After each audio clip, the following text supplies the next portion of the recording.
একটি মহল যারা চেষ্টা করছে আগামী নির্বাচনকে বানচাল করার, যারা চেষ্টা করছে আরেকটি ১১ ঘটিয়ে শেখ হাসিনাকে বাংলাদেশে ফিরিয়ে আনার জন্য এক ধরনের ষড়যন্ত্রে তারা লিপ্ত হয়েছে।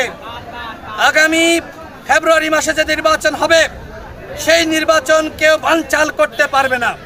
কেউ যদি মনে করে আগামী ফেব্রুয়ারি মাসের নির্বাচন আদালতের মাধ্যমে রায় এনে কিংবা একটি অরাজকতা সৃষ্টি করে বানচাল করে ফেলবে, ভাই আমরা বসে থাকবো না।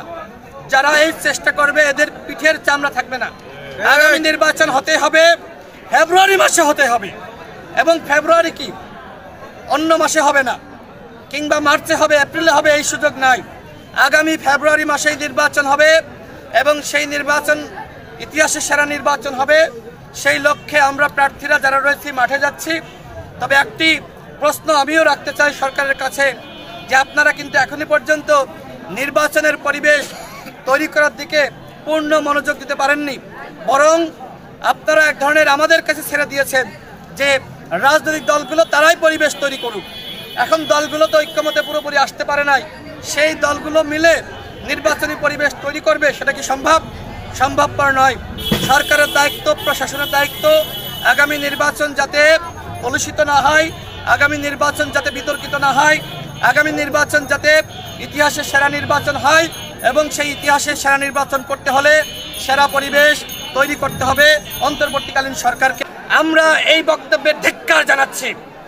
গণ অভ্যুত্থানের পরে আপনি গণ অভ্যুত্থানের চেতনা ধারণ করবেন না, জাতীয় পার্টির মতন কুলাঙ্গার পার্টি আগামী নির্বাচনে যাবে, আমরা কি বসে বসে দেখব? আমরা জনগণের উদ্দেশ্যে বলতে চাই, জাতীয় পার্টি যে অন্যায় করেছে এই জাতীয় পার্টির বিচার অবশ্যই হতে হবে। আমি আন্তর্জাতিক অপরাধ ট্রাইব্যুনালের যিনি চিফ প্রসিকিউটর রয়েছেন তার উদ্দেশ্যে বলতে চাই, আপনারা আওয়ামী লীগের বিচার শুরু করেছেন, কেন জাতীয় পার্টি এবং 14 দলের বিচার শুরু করেন নাই?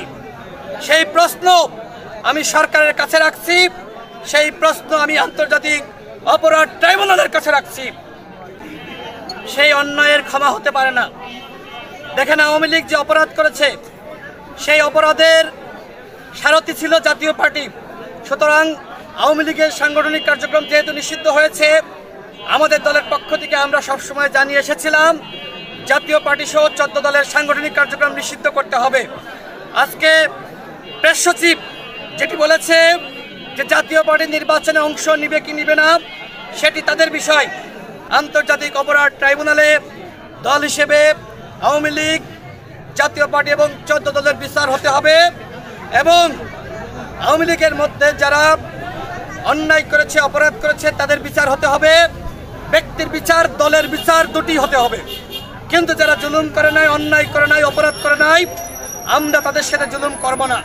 আমাদের স্পষ্ট দাবি, যারা 24-এর দামি নির্বাচনে অংশ নিয়েছে, যারা নির্বাচিত হয়েছে, ওই সকল দামি এমপিরা, আওয়ামী লীগের পদধারী নেতারা, জাতীয় পার্টির নেতারা কোনোভাবেই আগামী নির্বাচনে অংশ নিতে পারবে না।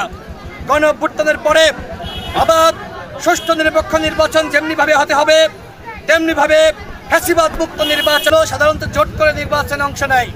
গণ অধিকার পরিষদ এখনো পর্যন্ত 200 আসনে প্রার্থী ঘোষণা করেছে। আমি আমাদের দলের মনোনীত ঝিনাইদহ 2 আসনের প্রার্থী হিসেবে গণসংযোগ করছি, পথসভা করছি, মানুষের কাছে যাচ্ছি। আমাদের আরও অন্যান্য প্রার্থীরা একই কাজ করছে। আমরা 300 আসনে প্রার্থী দিতে চাই, আরও 100 আসনে খুব শীঘ্রই প্রার্থী দেওয়া হবে।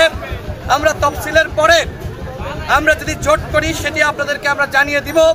বিএনপির সাথে 2022 সাল থেকে আমরা যুগপৎ আন্দোলন করেছি, তাদের সাথেও আমাদের নির্বাচন নিয়ে আলোচনা চলছে, এবং অন্যান্য যে ফ্যাসিবাদ বিরোধী শক্তি তারাও বিভিন্ন সময় চেয়েছে আমরা তাদের সাথে জোট করে নির্বাচনে অংশ নিই।